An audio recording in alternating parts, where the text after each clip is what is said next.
Welcome once again to the Biz Breaks Podcast. I am Kevin, the Credit Crusher. My co-host, the financial expert, Nike and Neil, won't be joining us today, but I do have the privilege and honor of being with my friend, colleague, and one of the people in the cohort that I'm in, Rodney Jones, the owner of Complete Maintenance Service, LLC.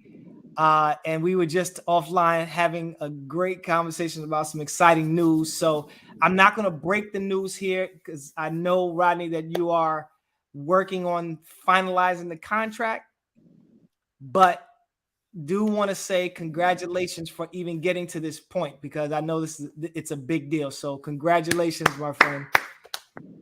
And thank you for being here. Thank you for being here. My pleasure, brother. My pleasure. Ultimate pleasure. To be even considered among many.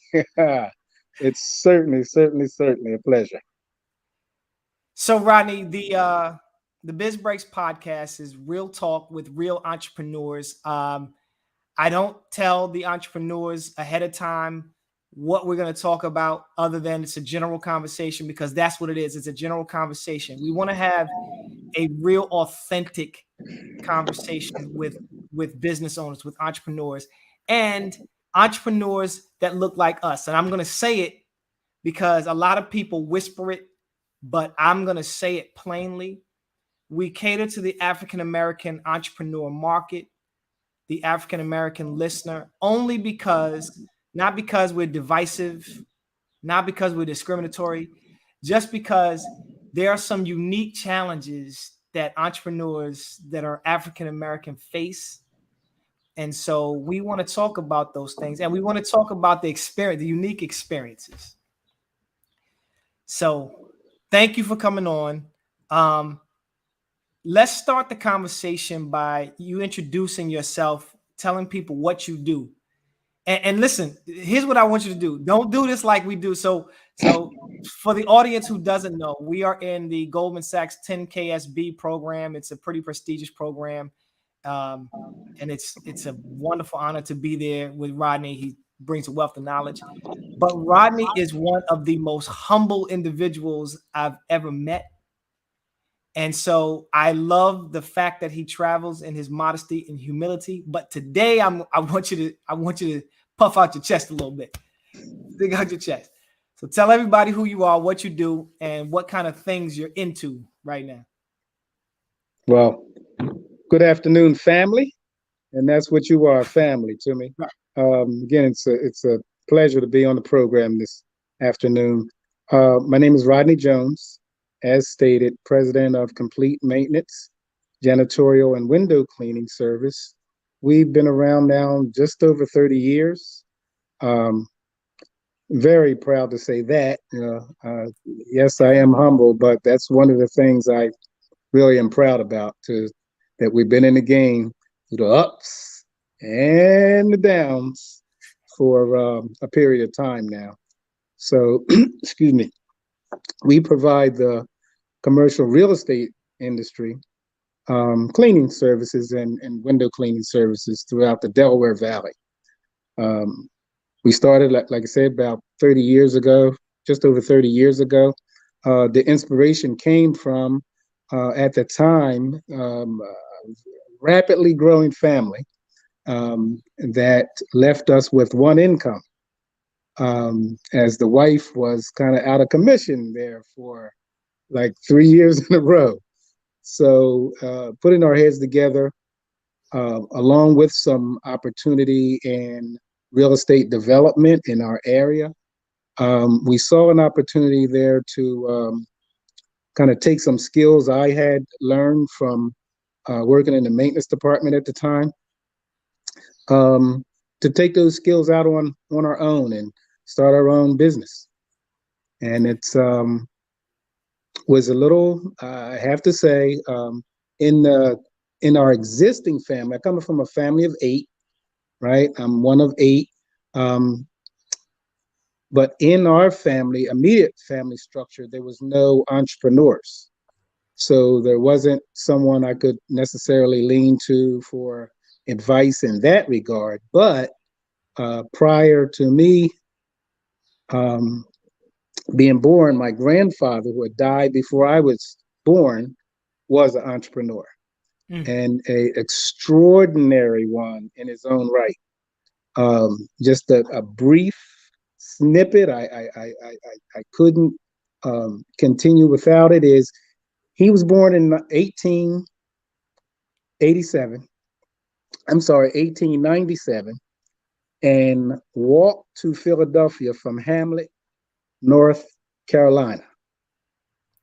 At the age of 20 years old, he had my mother.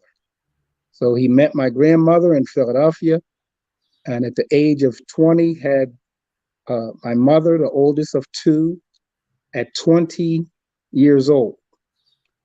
Uh, my grandfather could not read nor write, but when he left here at only 49 and a half years old, he had three pieces of real estate. Three pieces of real estate. And I might be well for me to point out that it wasn't through bootlegging, it wasn't through any illegal means that he acquired these three pieces of real estate. Uh, Three of them, when I say not just land, they were dwellings, homes on them, that he acquired. Uh, he was one of the four founders of a church in our community where we grew up. Again, he died here at 49 years old, couldn't read and write, with three pieces of real estate. Just let that sink into the audience, family. And to this day, two pieces of those real estates are still in the family. So I'd like to think I got my entrepreneurial spirit from my grandfather. I got to unpack that. Nope, we can't. You said brief. I can't. That can't be brief. So walked. There's so many. There's so many things. So he walked. I'm assuming he. No, let me ask the question. So was he free and walked, or did he was walk free. out of slavery? He was free. Free in Hamlet, but for whatever reason, probably saw more opportunity in Philadelphia and said, "I'm gonna what Rodney. I don't want to drive from. I don't even know where Hamlet, North Carolina is, but I certainly wouldn't want to drive from there." You're saying that he walked to Philadelphia? Yes, sir. With no GPS, just no GPS, and couldn't read. The man couldn't read and write. Couldn't read and write. So he had to go by only a network of people, right? And information. And far as we could tell, he was the only family member that broke out. Obviously, things in the in the early late 1800s, 1900s wasn't too well for Black folk in North Carolina or anywhere in the U.S. for that matter. So he had made up his mind that he could do better, and that environment just wasn't conducive for him. The opportunities wasn't there for him, and he set out to do something with the skills that he had. And one of the skills he had was, it was told again, the story is passed down, that if he saw someone do something, he could replicate it. So if you did something with your hands, so that attribute to his ability to build a home for his wife and family with his hands, but he had no formal knowledge of building. But if he watched the builder do something, he could do it. He had that kind of memory where he could do that gift. That is an Yeah. amazing.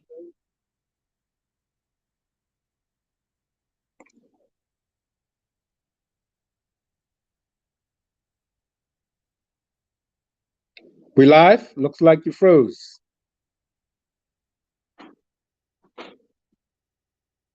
Is the audio? Looks like your picture froze on my end.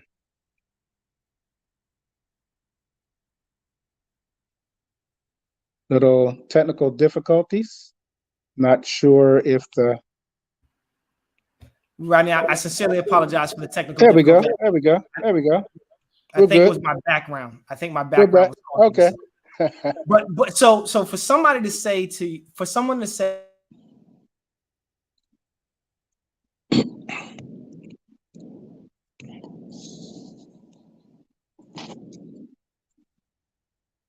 All right, audience. greatest Not story. sure. Okay. Yeah, this is one of the greatest stories we've had on the podcast. So please, audience, I apologize for the technical difficulties. We're just going to keep pressing forward because that's what we as entrepreneurs do, right? Sometimes we Hey. right? So we'll keep pressing. All right. So you come from this pedigree that says, you know what, you've got to make it, because if somebody can overcome those odds, you certainly can do.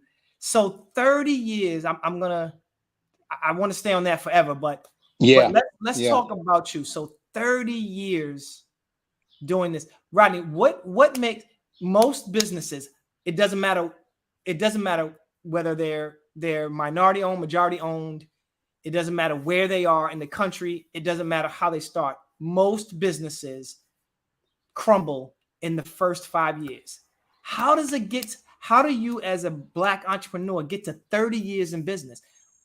Tell us about the early days, because there had to be some days where you said, I can't do this.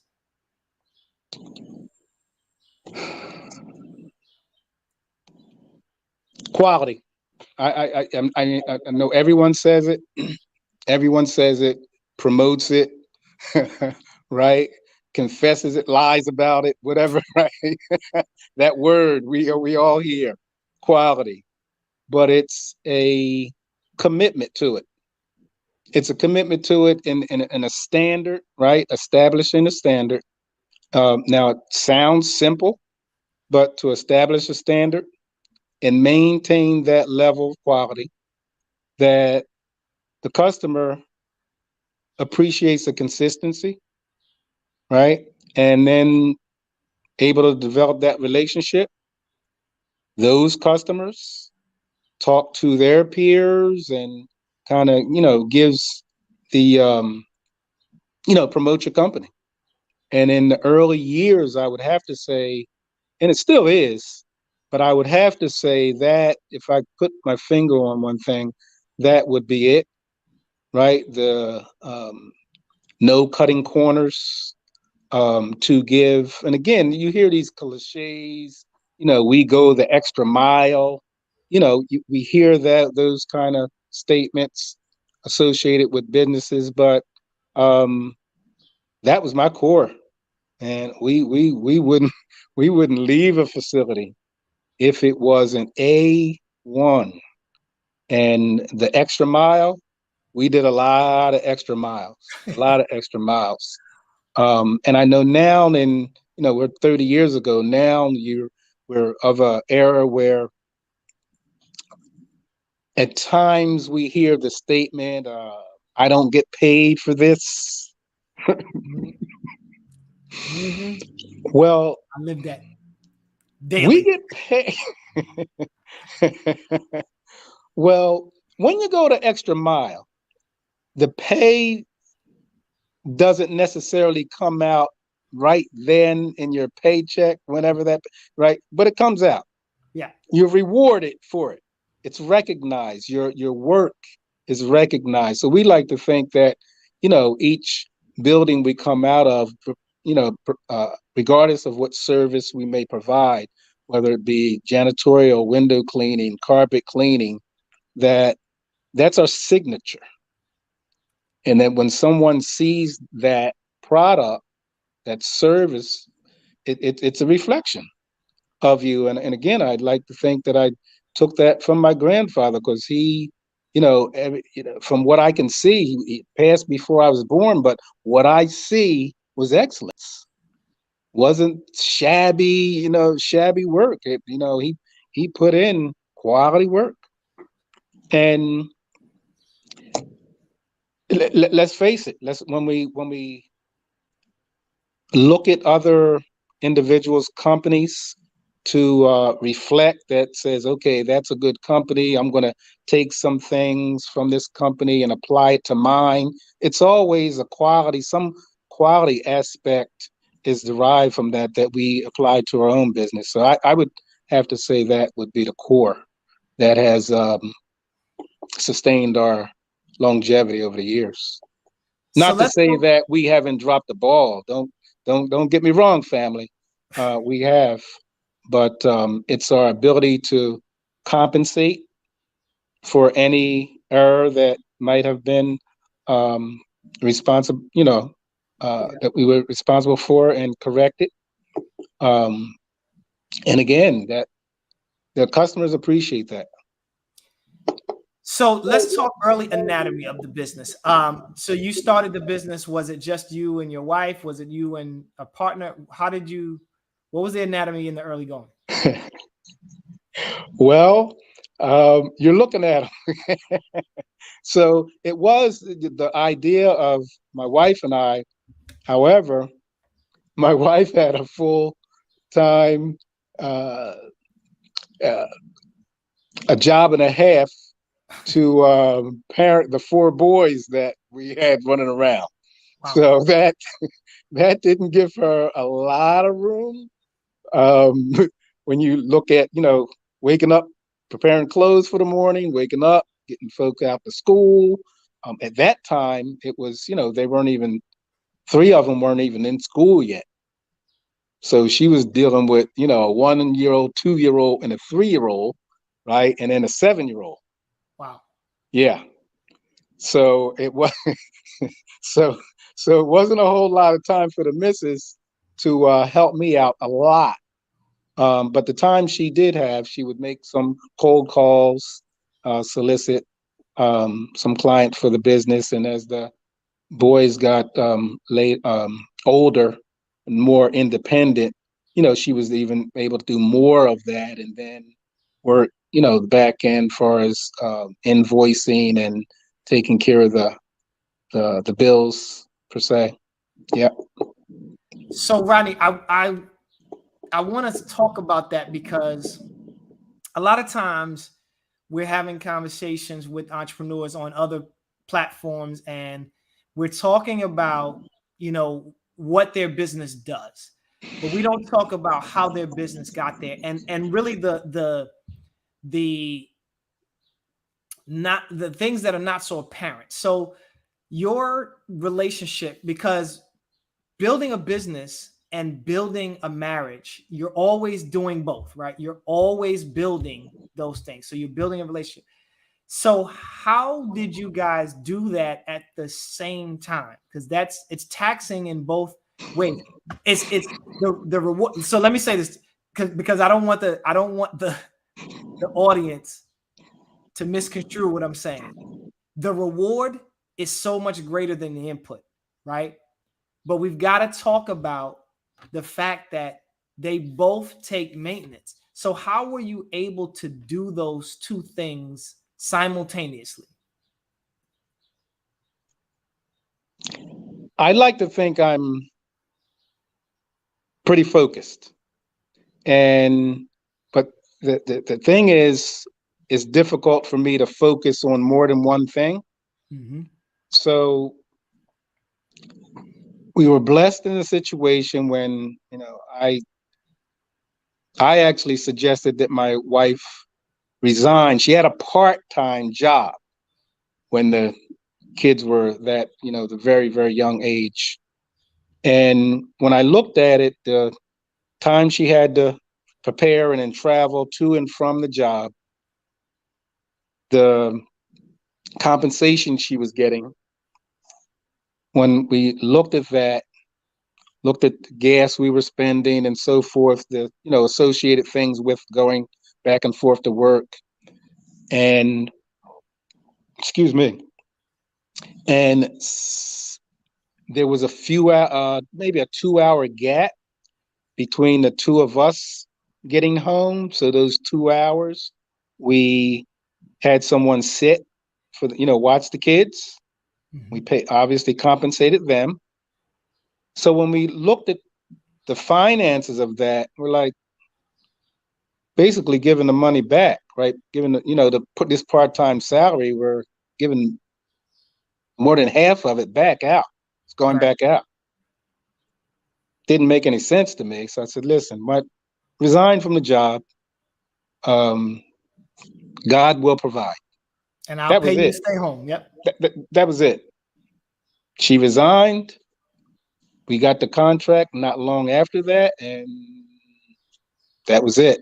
Now, I started out saying my ability to focus and my inability to focus on two things at one time. So I was able to focus on the business, knowing that she had it locked down on the home front. Similar in some ways, of course, some I'm going to twist it, where we see athletes now that when they're on the road, a lot, professional athletes on the road a lot, and the wife is, has the home front locked down and operating, well. So I think the combination of that knowing that the kids were with their mother, not a daycare or a babysitter or some, that they were well kept for, I didn't have to worry about that. And so, again, my ability then to focus only on the business, I wasn't, I was going to hit the mark. Sure. There wasn't no question about that. Yeah, sure. we were going to hit the mark. And so that's your wife is your partner, your early partner. So when we talk about it might not have been formal, or it may have been formal, but certainly it takes at least two people to run a business, any business, right? But the way those things work together may not be formal, and they may not be as overt as other things, right? So you're because you have to live, right? At minimum, you have to take care of yourself, right? You got kids, you got four boys, and I've been a boy, so I know, right? And I've been only one of me, so I know what kind of hell I gave my mother. So I can only imagine if there were three others, what that took. But you can't. But at minimum, you have to maintain yourself, and that is a job by itself. And then maintaining a relationship is another job, and then building a business is yet a third job. And so if you don't have a good partner to build these things, a solid partner. And so talk about the communication between you and your wife, your partner, this in both the business and the relationship. Talk more about the relationship first, though, because I think those things are integral in the success of a business, right? If you are battling on the home front, it's going to be really difficult for you to have a successful and thriving business. So can you talk about do you mind talking about the communications you guys have had over the years? Not at all. I'd like to think, at least, my life is an open book, right? At this point, certainly at this point. There was not a lot of what you might think planning that went along with that idea or that vision. And so a lot of it, we were writing a book as we went. Again, there was no, at the time, there was no one I knew that I could look to get advice from in a similar situation until later on. Later on, like my peers that, I looked around and some of my peers had started their own businesses, but they were a little later into the game. So we didn't see anyone to be able to draw advice from. So we kind of wrote the book as we went. There was no,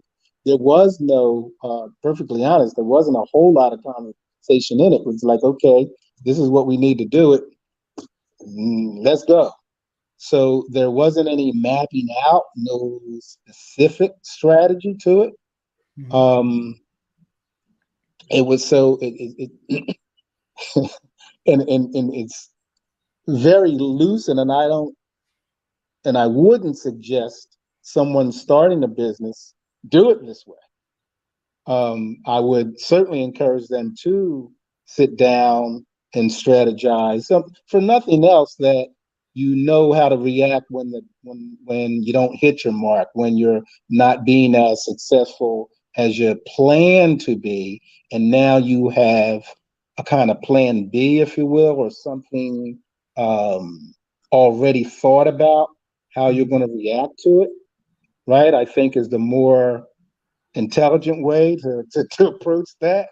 But Sure. so, but we were absent from that, and we just, like, again, stepped out on faith. So me knowing that she had her, the family side locked down. Of course, there was things that popped up, and the principal had to come home and set some things straight, so to speak, with the boys getting out of hand. But the boys responded to me as their father, as the authority, and if they're just like we did growing up. Mhm. So something we did, my mom, your mom says, wait till your dad gets home. What anything you were doing, any mouthing off you were engaged, any conversation back and forth conversation with mom you were having, when she said, wait till dad gets home. Yeah. So from an early age, I instilled that, respect in the boys so things wouldn't get out of hand, right? I would never, ever, ever come home or had to be called, to come home where things were that out of hand. No, that, so, um, and then think about it. A mother wants to raise her own children. She doesn't want to, she has a choice about it. She don't want to send them to daycare or some nanny to raise. She wants to raise her own children. Some mothers. That's not a blanket statement. Well, That's some mothers. I guess, That's not a blanket statement. I've seen well, some stuff out there, Rodney. That's all I'm saying. okay. Good point. Good point. Some mothers Some mothers. want to raise their Most own. we'll say most mothers, the majority. Most And mothers. so when she realizing that she had that, she was good, man. So that inspired her to make sure everything on the home front was good. And, you know, all I looked for was something smelling good when I came back home. I didn't I didn't ask for much more than that. The house didn't have to be straight and neat, that wasn't a priority. As long as I could smell something when I came close to that door, we were good. We were good. Okay. So I think that positivity, doing something that she was born to do and always desired to do to this day. Our oldest is 41 years old, and in all of them are still mama's boys. So she still cherishes that role today with her kids and grandkids. So her being in that role, um, it was reciprocal in terms of I appreciate what you're doing because it enables me to do this. And then I appreciate what you're doing because it enables me to do this on the other end. Rodney, And so I'm gonna take a few moments to give you flowers. I don't know if you recognize this, but you are a unicorn.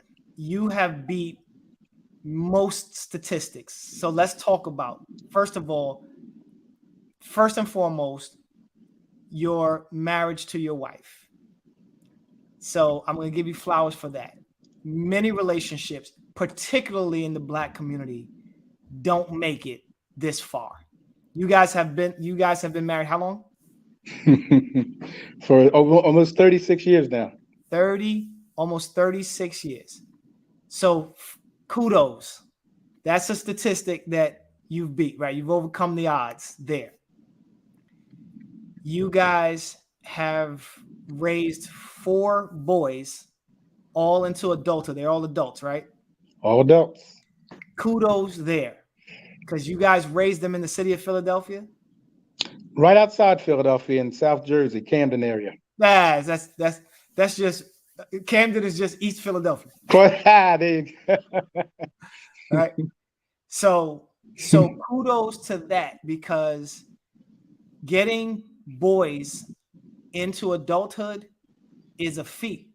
Right. And I don't even want to go morbid, but it's a feat. So congratulations on that. Being a Black entrepreneur, just being a Black entrepreneur, just that right there is to be commended. And then to have done that for 30 plus years in your business, dude, you are a unicorn. You have beaten many statistics: your business, your marriage, your children, the racial issues that you have had to overcome. You have beaten those statistics, man. So congratulations. Get flowers while you can smell them, and trees while you can inhale them. Well, brother Kevin, I'm humble. You started out saying, but I am on the. I appreciate so much, brother to brother, as we're talking here and as our relationship is. I appreciate that to the utmost, And all I would say is, if somebody could replicate that, I'm good. Sure. I'm good. It's not easy. The reason why, so many of us don't get to this point in our relationships and our businesses is not because we don't try, so, for me, I think it's a lot has to do with just the grace of God. Yes. And say we come from a big family, and there's only 2 younger than I am. So I have, a number of older siblings that I've watched do the same thing. Mm-hmm. Right. So I, you're always looking up to your older brother or sister. Right. And get inspiration from them.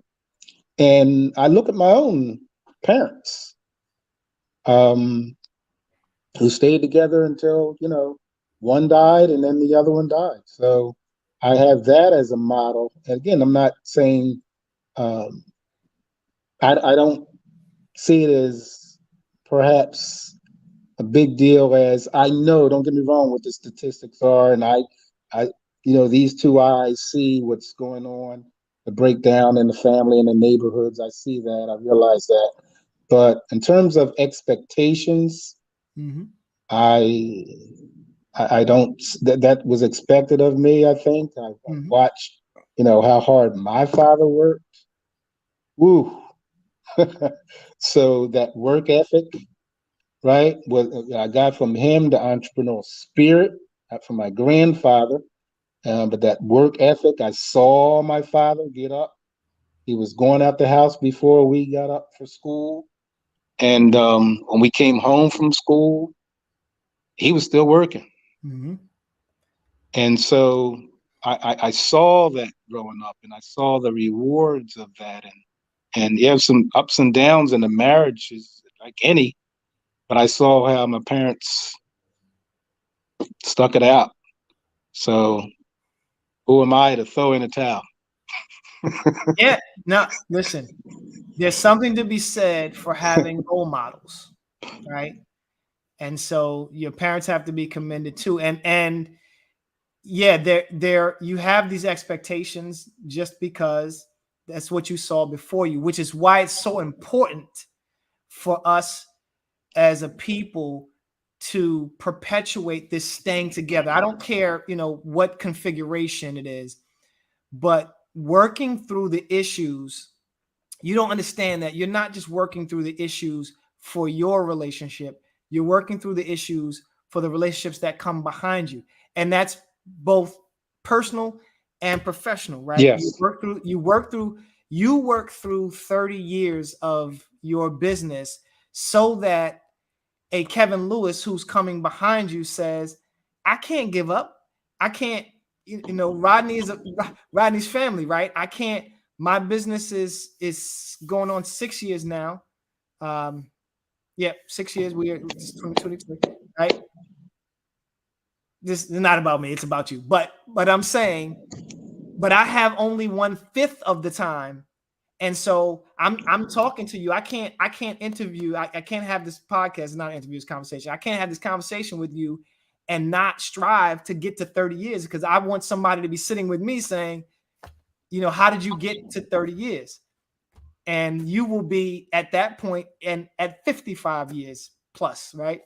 So it is important that we work through the issues, because we don't know who's coming behind us and what kind of impression that is going to leave on them. Yeah, but in some ways we do know who's coming behind us, right? So yeah, let's break it down. We all have a sense of, use the word all loosely, but I think most of us have this sense of pride. And for me, we draw it where we can get it, right? Mm-hmm. Maybe my dad, I was fortunate to have my dad in the home, whether I did or whether we don't. We don't have to look far normally to get inspiration. Right? It may be a teacher, a football, basketball coach, someone in their neighborhood, one of the OGs. We can get inspiration from. Problem is, some of us get inspiration from that wrong brother, okay, that wants to get paid and rich, by next week. But for real, I got a lot of inspiration from not only within my own family, but when we looked in, I grew up in the 60s, bro. Okay. Mm-hmm. So the civil rights struggle there, so if you can't be inspired from that, if you can't, even if you weren't brought up in that era, if you can't see those water cannons, okay, and those dogs, okay, attacking folk that look like you and me. If you can't get inspiration from that, if you can't see the Montgomery bus boycott, that wasn't, we do these marches for the various things, and, they might go on for weeks, depending. They might, if it's a trial coming up, it might go on for a good bit of time. The Montgomery bus boycott was a year, bro. Okay? Brothers and sisters walked. They did not catch the bus. In Alabama. Okay? Wasn't spring, the weather, we got nice weather we get, up here. Okay? And so when you can look for things to be inspired, right? And so what I look like throwing in the towel when these brothers and sisters were getting murdered. Right? To give me an opportunity to vote, to have my own business, to be out in the free market. Huh? What I look like saying, oh no, no, come on. What I feel though that I just owe too much to them brothers and sisters. All right. They got locked up, beat up, hung, murdered, that I might have this opportunity. That gives me inspiration. Yeah. That it does. Yeah. It does. Yeah. And so when I look at the young brothers and sisters and we see some of the things they're doing, I'm like, man, they all right, okay. We got somebody, some folk to pass this torch to. These they're starting to, some of these young brothers and sisters are starting to figure this thing out. and learning, they can work in these, they can get in these rooms and work in these environments that, and be free, have a free spirit doing it, and get paid, my brother, to get paid. Huh? Yep. Get those checks. All right. So, what advice would you give somebody coming behind you that may be getting discouraged because they haven't reached a point where their business can sustain them yet, and they're thinking about quitting? What would you tell them? First thing, you can't afford to do that. Can you afford to do that? Can you I afford to do that? So think about. I would I would ask that you think very deliberate, very long, and careful about that. Can I afford to give up? Because what we don't see, sometimes we don't, it's hard to put a value to it. Mm-hmm. Hmm? So if I give up, I don't see that value. I don't see what I'm giving up, but it's something. There's a word called legacy, Mm-hmm. right? And that, I don't want that to be part of my legacy. It's very. So I would beg you to really think about that. Is this what I want to be part of my legacy? Mm. So I would ask you to have that heart to heart question with yourself. Do you want that on you want Can't have that stain dad on or my jersey. Uncle Kevin, you want to, when they, when I'm gone and they talking about Uncle Uncle Rodney and Pop, and do I want that to be part of my legacy? Nope, I cannot have that stain on my jersey, man. Nope. Hmm? Yep. Okay. So it's now, I'm not naive. I don't I realize that every endeavor is not going to hit the mark, that it's not going to necessarily um, bear the fruit that you're looking for, but that pivot, Mm-hmm. there's always a pivot there, right? So what I'm saying is, if this one, so that giving up, okay, that to me, in my mind now, if it's not what you intended, this is how I'm receiving that question. It's a period on that he gave up. Because if I started one business and let it go, and started another one and let that one go, and started 20 more and let that go, and this is the one that hit pay dirt for me, I don't view the other ones as giving up. Sure. I see them, I would look at them as, I saw another opportunity, Mm-hmm. not giving up. Mm-hmm. So there's a difference, right? So I want to be clear on that, um, because some things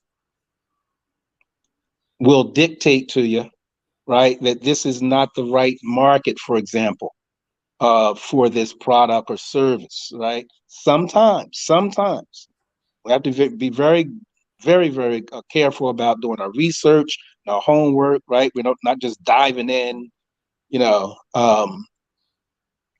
When we go fit, I'm not a fisherman, but the idea is, when you go fishing, right? You have an idea what kind of fish you want to catch, right? Mm-hmm. Yep. So you go to a certain part of that water to catch this certain kind of fish, right? You don't just take off on a boat and just. Unless you're me. No plan. No plan. I'm just going to catch a well, fish. well, see, it's a difference of fishing for fishing when I got some fish back in the freezer.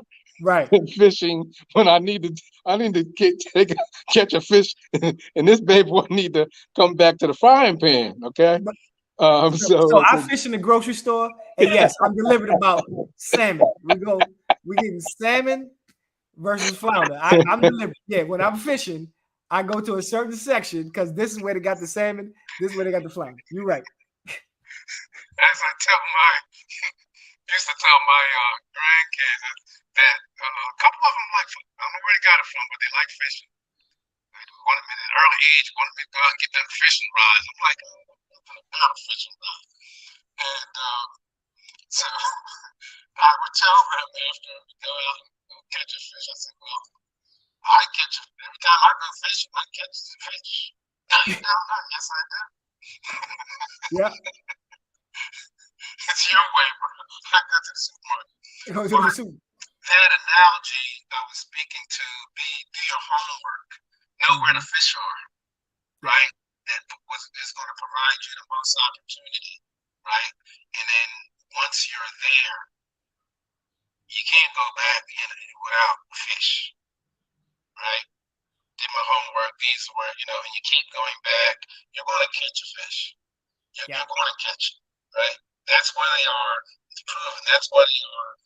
Okay, if I don't hit one today, all I got to do is change my bait, right? Do something. I'm going to be successful. Yeah. Right? I'm going to catch those fish. Yeah. And so in that regard, business may need to be tweaked, altered to some degree, but stay with it. Stay with it. And if you see there's other opportunities, of course, pursue those. But I just need my legacy to look a certain way. Sure. Yeah. So, Rodney, something is wrong with the audio. I'm not sure if it's on my end or yours. I can hear you fine. Okay, you are coming in very tinny. So, again, let me apologize to the audience. We've had some technical difficulties, but here's the deal. You can't deny the wealth of information. You can't deny the spirit. So hopefully you guys stayed with us and understood that, you know what, like in business, these things happen, but we don't stop. We don't stop. So with that, Rodney, thank you so much. Here's what I want to do. I want to do a quick, what we call our fast four. Sometimes we do this, sometimes we don't. Today, I want to do it. There are 4 quick questions I want you to answer quickly about about the things that you use for your business. So first question is, what's a good book that had a great impact on you personally or professionally or both?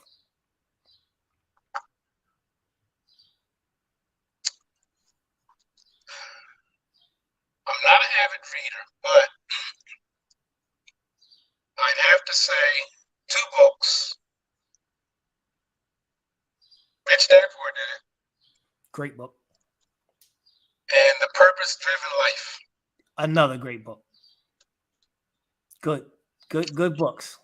Those 2 books, of course, I think the Rich Dad Poor Dad was out first, I'm pretty sure.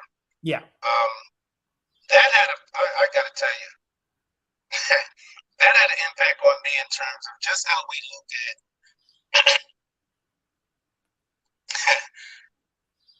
debt and assets. Yeah. That simple analogy that he gave, I'm like, whoa. Collect assets. It's not, that antique painting or car I thought was an asset. It's not an asset until it puts money in my pocket. That's right. That's right. All this upkeep in terms of a car, not so much a picture, but the car that you have to, even if it's sitting in a garage, there's space I'm in essence paying for, right? That car is always taking money out of my pocket, and I never saw it that way. And I always try to reflect that when I can with younger people, because they look at things as assets that I think can be dangerous to look at as assets. Yeah. And the market will allow you to put that rare coin, painting, automobile. The bank will let you list that as an asset. And let you borrow money on it. It'll let you create debt. Right. A fictitious asset. Oh, yeah. So that, I'm like, yeah, that did it for me. That did it for me and changed my perception in how I operated. And yeah. Okay. In purpose-driven life, it's highly recommended. Okay. Yeah. What's a tool or resource that you've used that has benefited you greatly?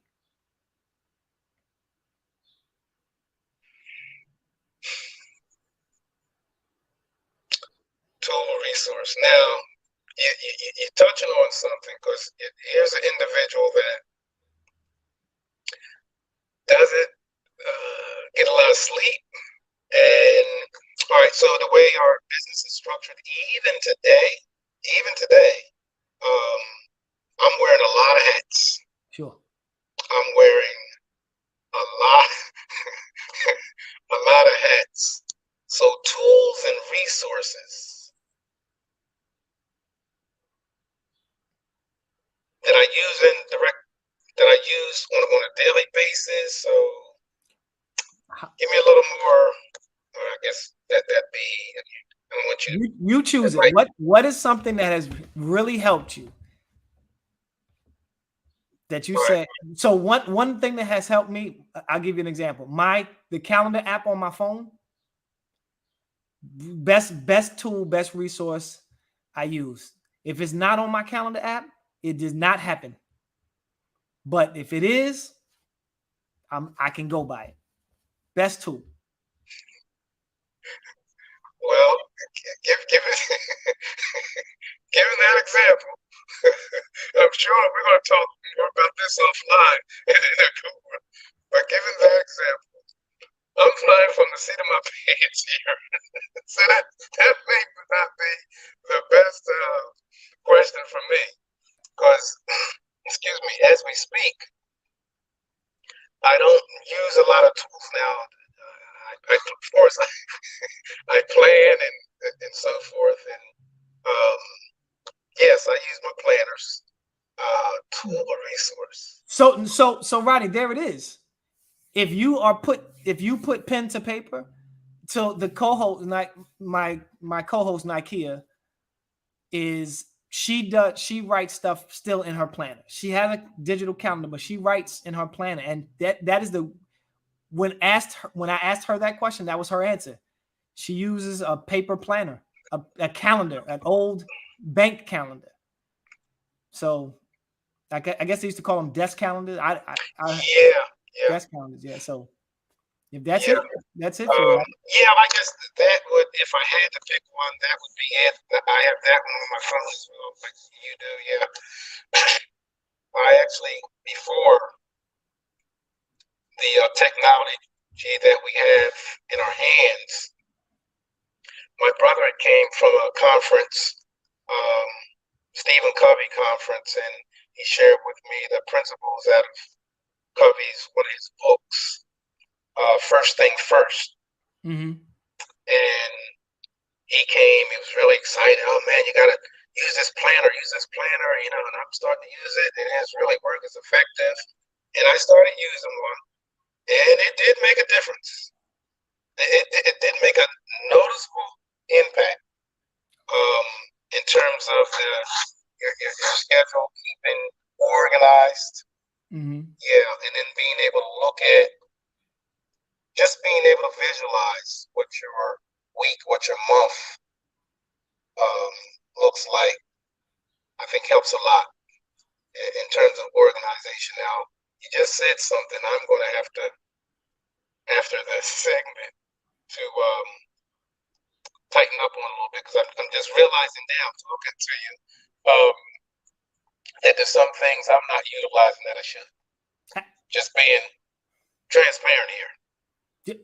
That's what we're looking for, transparency. All right, so let's go to the last two. And we'll do this quickly because I don't want to monopolize your time today. Give me a challenge that you had to overcome really quickly, a challenge that you had to overcome in your business and how you did it. There's been a few over the years. One is I didn't realize I had it, to put a finger on it. But so I'm in this project, working on this project, and there's a building going up. So we're working on this project, and the superintendent comes out after being in a meeting with the owners, and he comes out. This is the end of the day. My crews had gone home, left the premises, and I'm just there basically seeing what we have to do for the next day to plan out the next day. And so he comes to me and said, Rodney, here's what we need you to do for it. Just came out of a meeting with the owners. Here's what we discussed. Here's what we need you to do. Can you do it?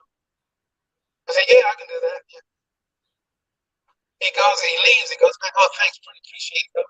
He goes back into the meeting. He needed, this is a new school they were building, and he needed basically 10,000 square feet stripped and waxed before the next morning. My crew had gone home for the day. I just told him, man, yeah, I get it done. Oh, yeah. I got tired. I got exhausted just now. So long story short, when he was coming in to work that next morning, we were just leaving. Job done. After the guys that were working on the job, I was paying to be on the job that had left, said, no, I'm not available. No, I'm not available. No, I'm not. No, I got to pick up my kids. No, I got to. None of the work was done by the folks I had on that job. Yeah, but we got it done. Got it done. Final question, really quick. So being resourceful is what I would try to share in that regard. Just think outside of the box. Mm-hmm. Don't say, oh, no, you can get it done. I had no idea how I was going to do that, but always have a positive mindset. Yes, I can I'll make that happen. Yep. Last question, really quickly. One thing you wish you'd learned in your younger life that would have helped you in your later life. One thing, that's a good one, Kev. That's a good one. It's my favorite question. That's a good one.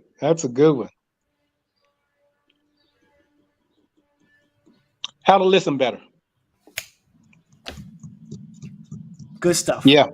Rodney Jones, Complete Maintenance Service. I know it has a long name. It's like a Tribe Called Quest. We just call it a tribe. It has a long name.